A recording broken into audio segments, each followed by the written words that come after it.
The Disney stock under Bob Iger is about half of what it was under Bob Chapek, yet they continue to be focused not on improving the infrastructure of their parks, but rather wading straight into woke. Today we'll tell you which character is on the chopping block at Disney and which rides might be facing the same. Folks, it's time for more House of Mouse Gone Insane.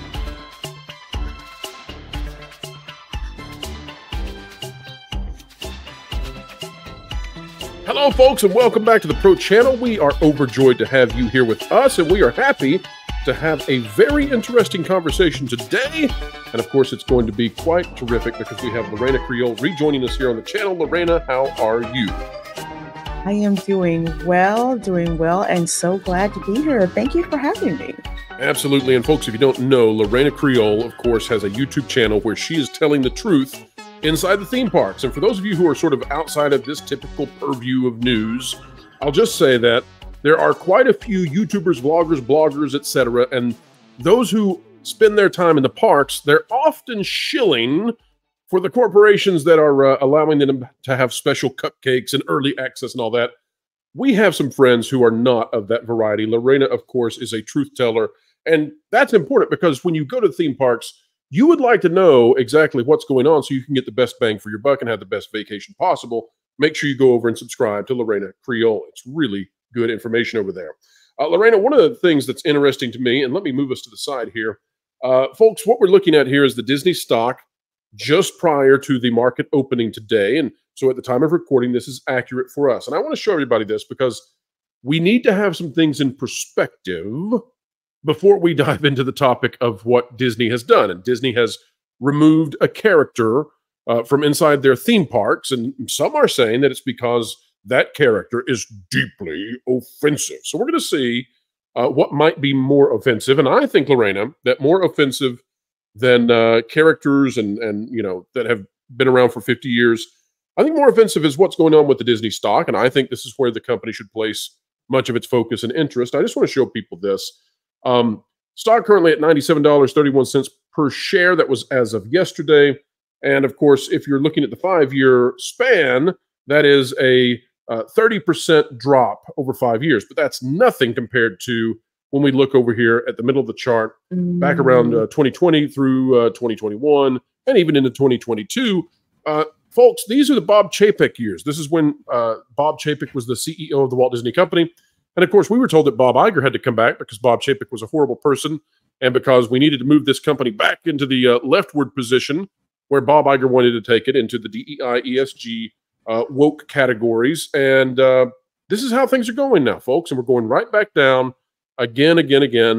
This thing is sitting at something like half of the value the company once was. So things are not all great at the House of Mouse. And that takes us now to the New York Post, Lorena. And this is a story that's going to be, folks, you're going to find some stuff out here that you probably would not know otherwise because Lorena is an expert in this area. Let me read the article and then we'll continue on. It says, Disney World has removed a beloved character that has been a staple at the amusement park for over 50 years as the character was deemed insensitive and outdated and could offend alcoholics. Now, the New York Post is reporting this. There's a very interesting thing about this article. Hold on, we'll get to it. It says, Liver Lips McGrowl, one of the 18 animatronic bears of the Country Bear Jamboree at Magic Kingdom, will not be making his grand return alongside the other robotic mammals when the attraction reopens Wednesday. This is in the past a little bit, after a 7-month hiatus. The term liver lips, which is considered derogatory and offensive, is associated with alcohol abuse and the damage it does to the liver. Disney blog Inside the Magic said. So, Lorena, as soon as I saw this was based on Inside the Magic, I had some alarm bells go up. We're not here to attack any website. We're not here to be mean. It's just that what's going on at that website is not exactly the same as what might be going on at some other news websites. Lorena, can you help me explain that in a polite way? Inside the Magic, or as I like to call them, Inside the Tragic, which used to be a very, very reputable Disney site, has resorted of late to putting out articles that are poorly sourced, based on conjecture, and cite sources like Quora or Reddit. Shots fired, folks. Shots fired.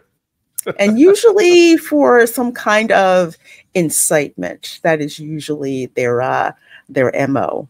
Okay, so we've got so you're suggesting that they're sensational, that sometimes they have some tabloid-esque kinds of things going on, but in Yes, they regards are to this story basically. specifically, in Yes, regards to they this are story pretty much. specifically, what do you think? Oh, Is sorry. Liver Lips, like, did they get rid of this character or not? And did they do so because Liver Lips is an offensive character that shames alcoholics the world over? I haven't seen anything announced by Disney to that effect. The only thing I heard of is that the character was going to be replaced. That was it. Didn't say that it was because it was offensive to alcoholics or anything. Nothing from Disney. Because I would think if you don't want to be offensive to alcoholics, why would you serve alcohol in the Magic Kingdom? Oh, Lorena. Oh, wow. The zingers are coming out. This is the rare form of Lorena, folks. You don't want to mess with this lady right now. She is dropping truth bombs. Look out, Disney. Okay. Well, that was great. And when it comes to the animatronic, it's the same animatronic though, right? They didn't actually get rid of the bear. They didn't get rid of the mask. It's still there. They just gave it a new name, right? New name and new haircut. Okay. Well, let's take a look at the next thing that's going on all across the web here. And the next thing we have out of the New York Post is it says the term is also seen, because apparently this Liver Lips thing is just really offensive to lots of people. The term is also seen as derogatory and offensive stereotype used against Black Americans to describe the shape of their lips as sickly or unhealthy. I don't know how livers have anything to do about that, and I don't know. I'm kind of worried about the people who are looking at this bear and seeing that. I'm worried about them as individuals, that maybe they are the ones with the issue. Lorena, I had never in my life, and we talked about this before the video, never in my life heard Liver Lips used in a derogatory way towards anybody of any race. I'm not everywhere in the country all the time. Maybe there's somewhere that I've never been that says this, and it's awful. Have you ever heard it used in this kind of a way? Never. I have never heard this. I've never heard about this stereotype from my Jim Crow Deep South era raised grandparents. I've never heard that from my parents. I've never heard Liver Lips associated with a racial stereotype ever. I don't even know what and I don't mean. see how they can make this connection. I don't get it. As a kid, I thought Liver Lips meant, oh, you had like lips the color of like liver, but yeah, it was just. I don't even get how it's related to alcoholics. Like, are they trying to say that you're having liver failure lips? Like, I don't. This is the biggest pile of nonsense ever. Okay, let's read just for a moment though. We'll finish the article. It says, okay. Instead, McGrowl will be replaced by Romeo McGrowl, a bear with the same last name and a similar facial appearance as Liver Lips, but with a James Dean-esque coif. Romeo joins the furry ensemble of Harry, Big Al, Wendell, and Teddy Barra, Ernest the Dude, Terrence Shaker, and Trixie, along with the 5 bear rugs.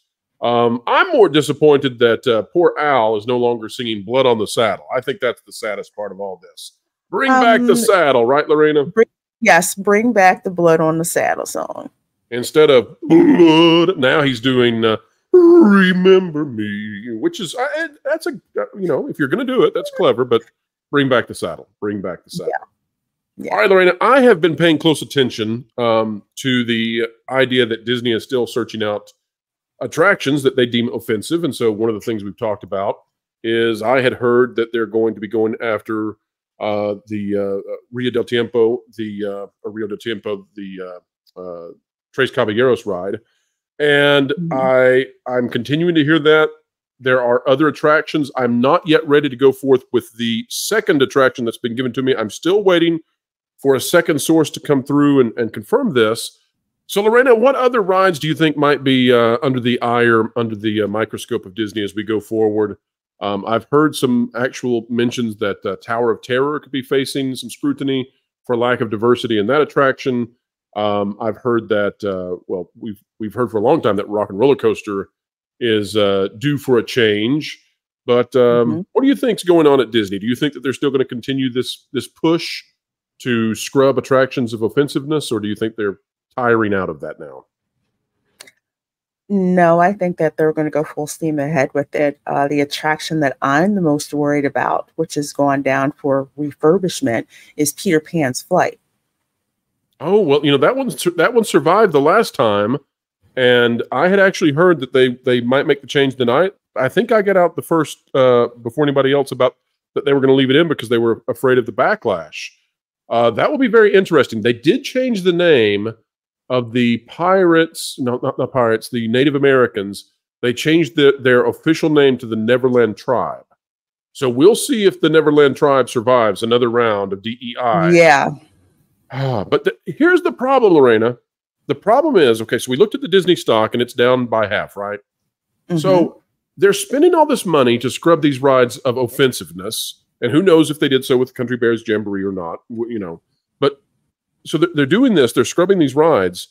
Meanwhile, we've got rides like the Tomorrowland Speedway that should go away. They're terrible. They have no capacity. They're loud. They're obnoxious. They exist in a world of yesteryear, like 3 or 4 decades. They should have been taken out. And we're not spending money wisely inside the Disney company on replacing attractions that need to go. I think the perfect example is Journey into Imagination with Figment. But I also think you look at Spaceship Earth and the disrepair that it's in, and you just think, why are we not allocating money to rides that really need an update? And instead, we're spending all this cash to fix what offends no one. What are your thoughts there?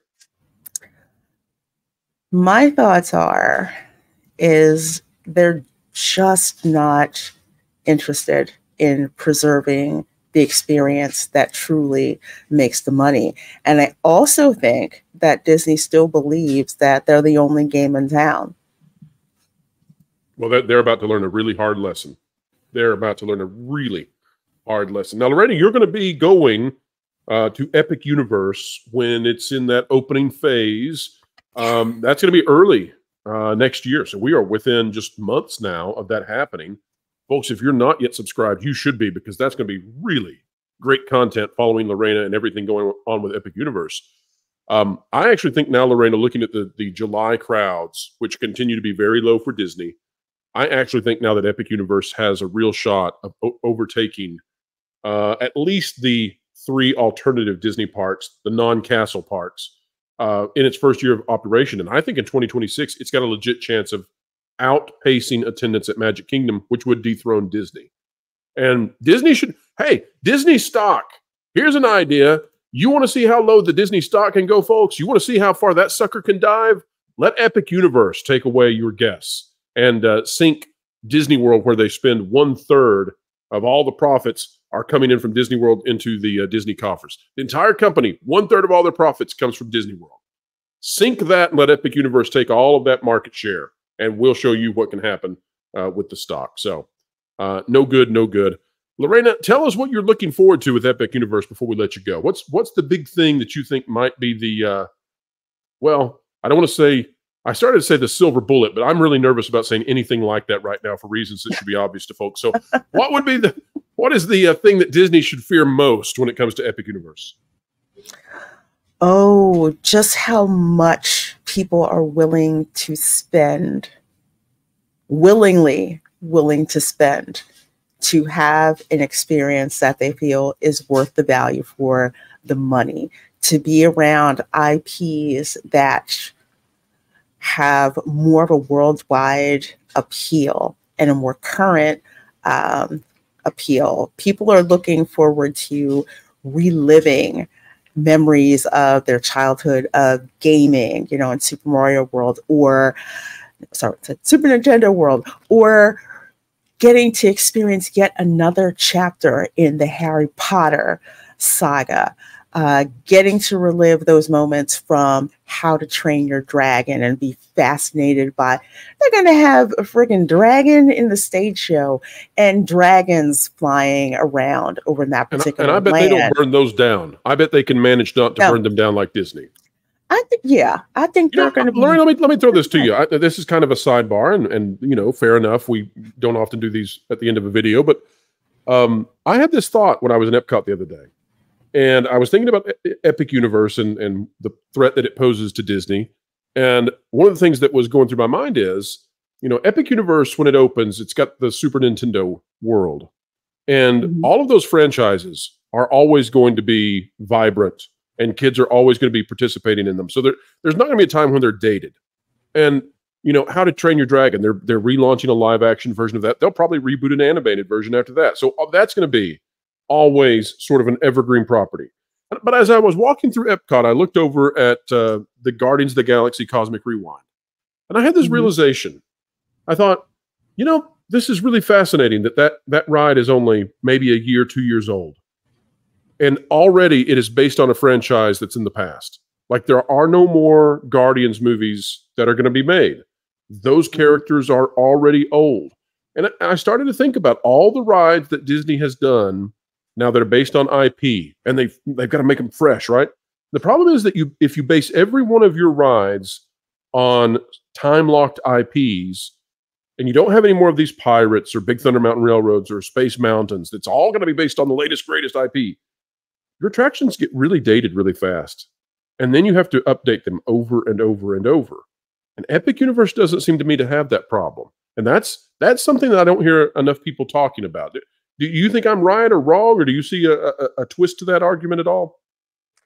No, you're absolutely right. Last time I was in Epcot, when I was a kid, there used to be more things to do in Epcot than I got a chance to do. There were timeless attractions like Energy, going into space, especially the World Showcase, with visiting all of those countries and seeing what makes them, makes them special. There was a timelessness to it. Timelessness with periodic updates. But you got a baseline great experience when you went. Things weren't outdated the way that there are now. There's hardly anything there of interest. And like you were saying, with the IPs, they're locked into these hot, fresh now IPs, which will wear out. Nintendo has been a worldwide brand for I don't know how many decades, and it's well known more with brand recognition, more so than Disney, around the world. Dark Universe is based on classic monster, novels. And I thought that would be my least favorite part of Epic Universe, Lorena. After seeing the concept art and the burning windmill, that's the coolest thing I've ever seen in a theme park. How about that? The area I thought I would like the least, I think looks the coolest of all the stuff they're doing. I think people are going to come for Super Nintendo World and stay for Dark Universe because they're just so impressed.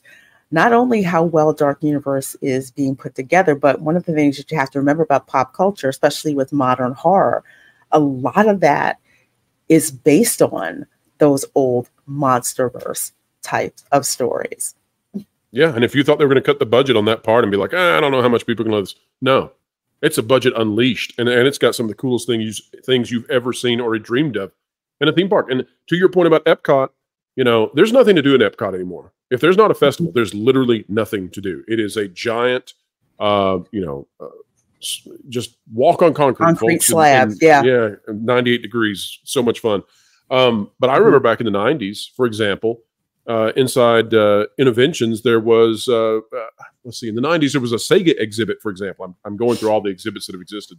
But there was a Sega exhibit. They had the Sega Dreamcast prior to release, and they had Sega Saturn and 32X and all these different, things. And they had video game stations everywhere. And it was like a 3-hour experience. And today, you're lucky if you get a 5-minute experience at any of these, Disney theme parks. So hopefully Disney will get the message, because shareholders are sure going to have a bad time if they don't. Epic Universe, not an existential threat to Disney and to its profits, but by golly, it's the biggest threat they've seen in a long, long time.